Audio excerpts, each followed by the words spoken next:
Good morning, children. Let us continue Geography Lesson 4 about the maps. We have completed about scale, direction. Yesterday I have started the symbols. The symbols to draw like a roads, buildings, and it is very hard. And also the in a map there they are giving the some of the symbols. That is they are the letters, shades, colors, pictures, and lines. The symbols give a lot of information in a limited space. So in a map they have used the some of the symbols. That symbols how it is useful also. And here we can see that maps have a universal language that can be understood by all. Send on the map by seeing of the some of the symbols and they can understand that is the map language also. Here there is an international agreement regarding the use of these symbols.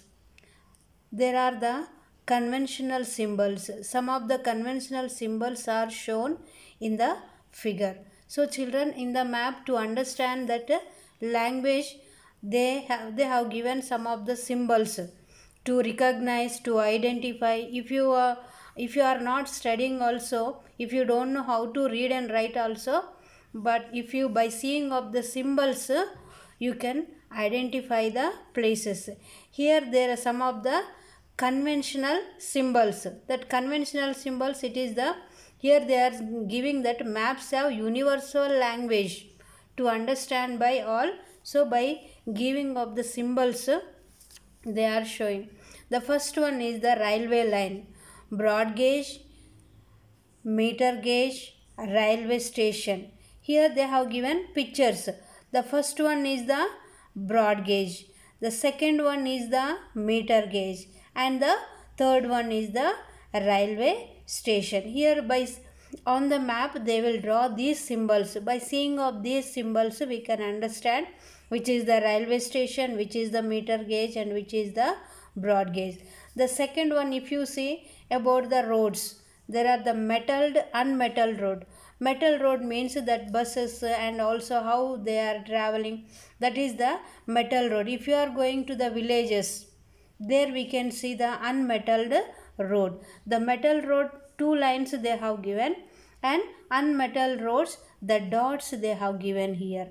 Then on the map also they will draw these symbols to identify which roads are. The next one is the boundary, international, state, and district. On the road if you see some of the lines will be there.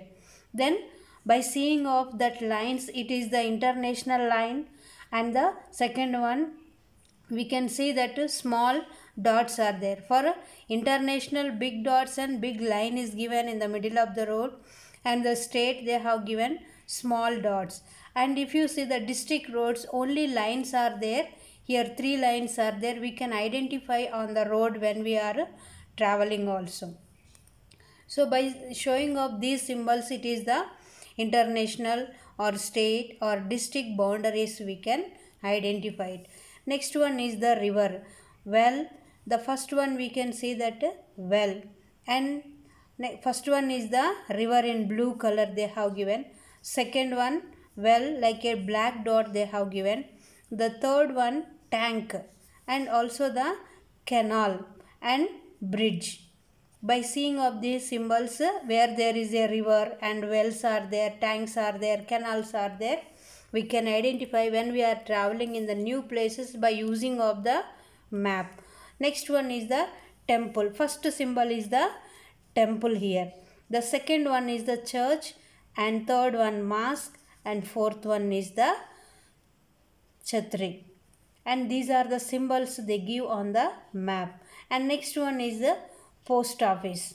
PO means post office, and also the telegram office and police station. And in shortcut they will be giving on the map. If the post office is there in the middle of that, when you are traveling, the PO will be there, PTO or PS. It is given in the post office or post and telegram office, police station they will be. Next one is the settlement it is given the settlement in the graveyard. Graveyard means where we keep all the graveyard means it is a like a burial places also we can say that.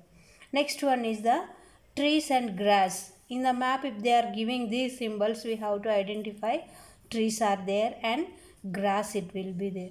So children, on the map it is the map's language, conventional symbols, all these are conventional symbols. By seeing of this we can travel. By using of the map we can identify particular place also. And here various colors are used for the same purpose also. For example, generally blue is used for showing of the water bodies.